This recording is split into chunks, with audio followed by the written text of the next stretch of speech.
Hello? Hello, Maria. Yes, this is me. Yeah, Jason Saulnier here. Hi. How's it going with you, Maria Brink? It's going great. I'm enjoying my time off. So how long do you have time off? Because you're starting a tour like very soon in November. Right. We actually had a lot of time. We got like 2 months, so that's a lot of time. What does a girl like Maria Brink do on her spare time, you know, out of tours? Uh, I do all kinds of stuff. I mean, when I'm home, of course, it's like I worry about my family and take care of my family and stuff, but I do all kinds of things. I go hiking, I paint paintings, I go out, I go to shows. So I definitely keep myself busy and occupied right now in life. Did you like even look into recording the new album or writing it, I should say? No, we're still on this one because it just came out, this summer. So usually, the main focus right now is pushing the album and touring the album and going international and just continue to work on growing it. Probably like late winter, early spring, we'll probably start thinking about writing slowly for the next album. But I'm sure we'll be touring this album all the way through next summer. So like on your days off and that you don't do writing and stuff at all. Oh, well, I mean, I like to write songs on piano and things like that just for myself. And eventually I'm going to do a side project, a solo project. So I actually continue to stay, creative and artistic, and I definitely still write, like more darker kind of piano types of stuff. But sometimes that stuff gets used in this moment too. So you never know. Going back to you and Kevin Churko, you guys have some history with Kevin Churko, Ozzy Osbourne's producer, as being your producer. How long has this been going on for? Since the beginning? No, he didn't do our first album. He did our second album and our third album. And yeah, we were introduced to him from our manager who plays bass for Ozzy, and he obviously did the Ozzy album. So then we kind of had that connection through him, and we met him, and he's so rad. I mean, he's not just our producer. Like, we've actually all became super close, and we're all friends now. But for working wise, I mean, he's just so exceptional and so talented, and he's really laid back and really kind of even tempered, and he doesn't get like worked up or anything, versus like I'm a Sagittarius and I'm a super fire sign, and I can be definitely stubborn, and so can my guitar player Chris. So we can, if we disagree, it can ignite pretty easy, where Kevin is so perfect at like kind of keeping everyone calm, and we respect him enough that if we have different opinions and Kevin says this is the way it's going to be, we all listen to him. You know what I mean? Hmm. And he's just really talented. So for Star-Crossed Wasteland, how long do you guys take into recording this album? We were there for almost 2 months in Vegas. And enjoying every bit of the recording process, I presume? Yeah, and where we recorded it last time as well was really nice. Like, it's in a house, and there's a pool and a jacuzzi, and then movies, and so it's. I love recording. It's like we all kind of vibe out, and you get to kind of lose yourself in this musical creating world where everything kind of revolves around it while you're there for those 2 months. And I love it. For some people maybe they don't really like it, but I like the fact that we kind of get out of our environment where we are and just we just absorb that and get focused on that for the whole time. Well, that's good. And Yeah. the video, the gun show, how long did it take you to make this video? Because it's quite interesting. The quality and the song into it. That song we just did in one day. We did that video and then the video for The Promise the next day. So just 2 days apart, we did both. So today's Those video long making, days.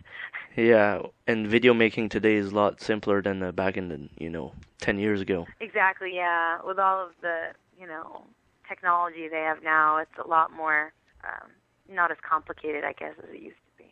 In the future, will we ever see a live concert from In This Moment on DVD? Yeah, we actually are going to do that eventually. That's like in our contract with our label as well, so we have to do that. It's not that we don't want to, but yeah, that'll definitely be coming. Probably in this album we'll be doing that. They basically will like send a camera guy with us for a few days, and that should be very interesting. Looking forward to seeing that. Now, how is your lifestyle on the road? Do you go to bed at 10 o'clock? Do you stay up all night? How is it working, on the road? You never go to bed at 10 o'clock because either, and it depends on what type of the year it is. Like, we just finished Mayhem, and that's like a summer festival where you wake up early, you get catering, and the whole day is filled with, like, watching other bands, interviews, press, and then, you play your show, and then at the end of the night, there's, like, after parties every single night and hanging out. So, I mean, you don't go to bed to super late. And that's how, summer ones are, like that. But, like, winter ones where you're just good doing club tours, that's usually a lot more mellow. It's cold outside. You're kind of stuck on the bus except for, like, sound check and playing your show. But if you want to shower at the end of the night, normally you have to wait till the entire show's done. Everything's, like, done, and you don't shower till, like, 2 o'clock in the morning. So you don't go to bed no matter what till, like, 3 in the morning every night. And with this, does it the day off? And does it strain your voice at all? With all this, never sleeping. No, I mean, I don't think I sleep because you're allowed to sleep late in this career because usually you don't have any responsibilities or anything till about noon or 1 o'clock.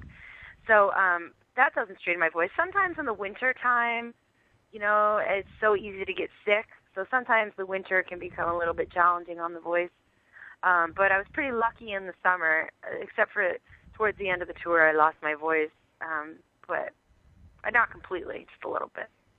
And still, you got to look at it. The show must go on. Yeah, I go up there even when I lose my voice, kind of, or it sucks, and I'll just tell the crowd, like, my throat's blown out. I'll give you all the heart I got, but I'm not going to sound like an angel.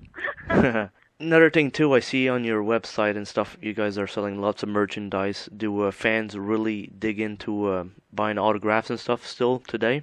Yeah, I mean, we just put anything up there that kids want or ask for. Like, so sometimes people like 8x10s, people like T-shirts, people like all kinds of stuff. So nowadays with, kind of downloading, how people download a lot and people steal a lot of music and things like that, a lot of bands really rely nowadays on merchandise. That's how a lot of bands survive nowadays, and then tour guarantees and things like that. Yeah, because it's hard to make the money like they used to because the industry's not selling the CDs. You gotta really sell the merchandise quite hard. Yeah, you gotta be smart. North American tour there in November and December. Is the set list gonna be interesting, changing a little bit, or what are we gonna see? I'm sure it'll just kind of be a collaboration of all of our favorite songs. There's songs definitely people want to hear, like The Promise will be on there, and The Gun Show, because there are 2 singles, and Prayers, and Beautiful Tragedy, and then we'll put some new ones in there that we've never played live before, so people have new things. And so I don't think we get that long of a set because we're splitting with Nonpoint, but I think we only play for about 40 minutes. So we'll, play our singles that we've ever put out and then put some new stuff in there for everybody. When you go overseas, does this set list change at all for fans there compared to North America? Sometimes, it depends on the tour we're on. Like if, like we toured with Devil Driver, so obviously we do a heavier set when we're in front of a super heavy crowd.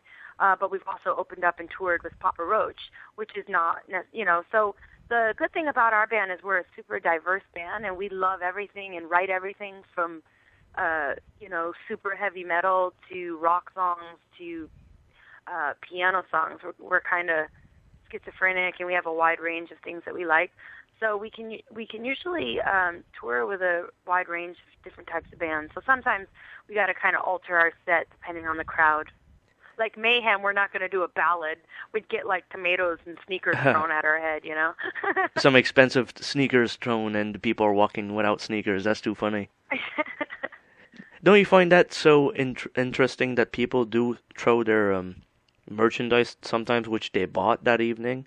Yeah, I don't really see that a lot. And fortunately, we don't ever normally get things thrown at us. Once in a blue moon, a water bottle will fling by, or things like that. So we're pretty fortunate, I guess.